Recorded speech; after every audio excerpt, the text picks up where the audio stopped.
Por Rabash. Eu ouvi em Tammuz, julho de 1944.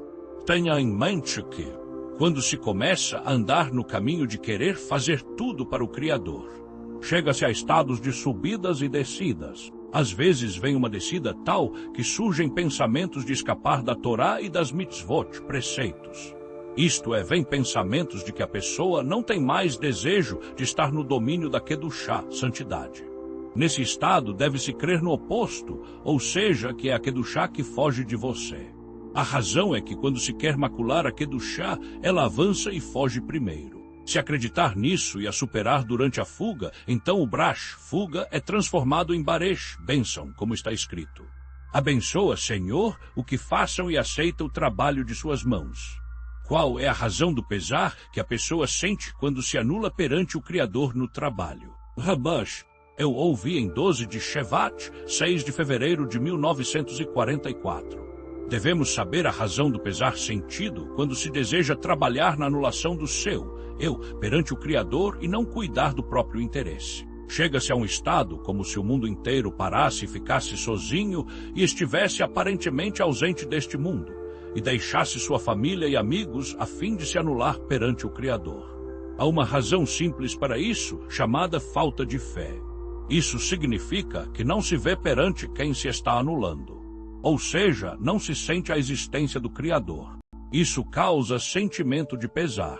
No entanto, quando a pessoa começa a sentir a existência do Criador, sua alma anseia imediatamente ser anulada e conectada à raiz para ser contida nela, como uma vela no interior de uma tocha, sem qualquer discernimento mental ou racional.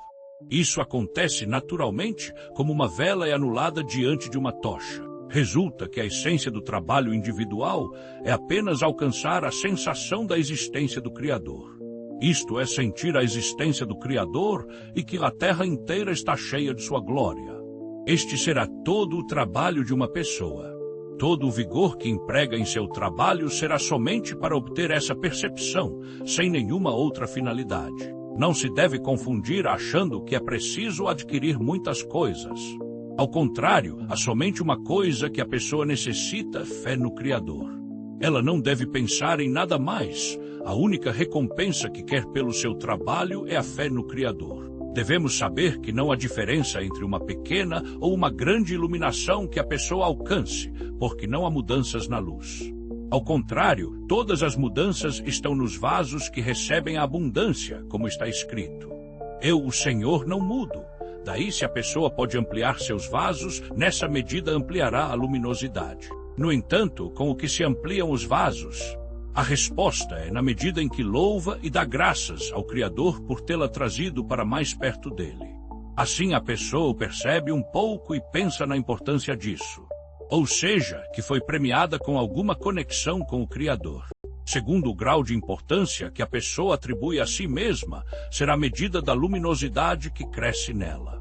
Devemos saber que nunca conheceremos a medida verdadeira da importância da conexão entre o homem e o Criador, pois não podemos avaliar seu valor real. Em vez disso, quanto mais a pessoa aprecia, na mesma medida captará seu mérito e importância. Há uma força nisso, em virtude da qual se pode fazer com que essa luminosidade permaneça de forma permanente nela. O fardo do trabalho do Criador. Por Andy Shepard, se alguém lhe disser, eu trabalhei e não encontrei, não acredite. Eu não trabalhei e encontrei, não acredite. Eu trabalhei e encontrei. Acredite. Rabash diz que todo o processo de crescimento espiritual consiste em trabalhar intensa e internamente contra nossa inclinação ao mal. Essa inclinação é inerente a toda a criação e se resume em receber para si mesmo.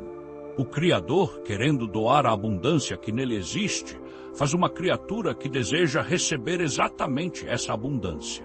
E somente essa abundância e não outra é o que desejamos. O plano do Criador é que a criatura, por esforço próprio, adquira as qualidades que ele tem. Essas qualidades, que o homem consegue perceber, estão na Sefirot e conduzem a uma doação igual à do Criador. Isso não seria um problema se não tivéssemos o ego, que é justamente o oposto da qualidade da doação. Acontece que o ego funciona por observação e comparação. Assim, ao comparar a qualidade do Criador com a nossa, entendemos que é diferente e buscamos a equivalência de forma com ele. O problema é que precisamos trabalhar contra nossa própria natureza, a natureza egóica com a qual fomos criados. Nosso esforço deve ser concentrado em reconhecermos nossos bloqueios, fechaduras e encontrar a chave para resolvê-los. No caminho para a espiritualidade, lidamos com nossas maiores fraquezas, mexemos em nossos pontos mais sombrios ligados às emoções mais fortes, e isso causa dor. Este é o caminho, por isso é considerado o fardo do caminho do Criador. Lidamos o tempo todo com dúvidas, questionamentos, incertezas e medos. Dúvidas quanto à efetividade do método, sobre nossa capacidade de superar essas incertezas. Tentamos entender um assunto que por vezes nos parece ilógico e difícil. Lidamos com nosso lado escuro. Normalmente não gostamos do que vemos dentro de nós e isso causa sofrimento. Temos que nos superar a cada dia e buscar avidamente nos conhecermos. Entender como funcionamos, isto é como reagimos aos fatos do dia a dia. Devemos nos conscientizar de que, embora isso não esteja claro, fomos feitos à imagem e semelhança do Criador, e que nossa missão é alcançar essa identificação com Ele. Durante esse percurso, nos aproximamos e nos afastamos do Criador e isso, apesar de nos sentirmos mal, é necessário. Como dissemos, nosso cérebro funciona por comparação. Esses altos e baixos, a sensação de dificuldade e a necessidade de superá-la são chamados de esforço. Vamos repetir o início. Se alguém lhe disser, eu trabalhei e não encontrei, não acredite. Eu não trabalhei e encontrei, não acredite. Eu trabalhei e encontrei, acredite. Este caminho é exatamente igual para qualquer pessoa que busque o Criador. Correção geral, o processo é igual, embora as sensações sejam diferentes. Correção pessoal, a força ou apoio necessário para superar os problemas e atravessar a barreira é encontrado nos textos e fundamentalmente no grupo. É fácil entender.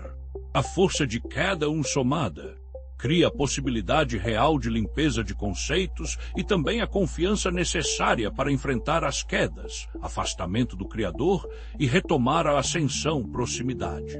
Traduzindo, quando você sabe que não está só e que todos estão passando juntos pelo mesmo processo, você se sente mais confiante para avançar.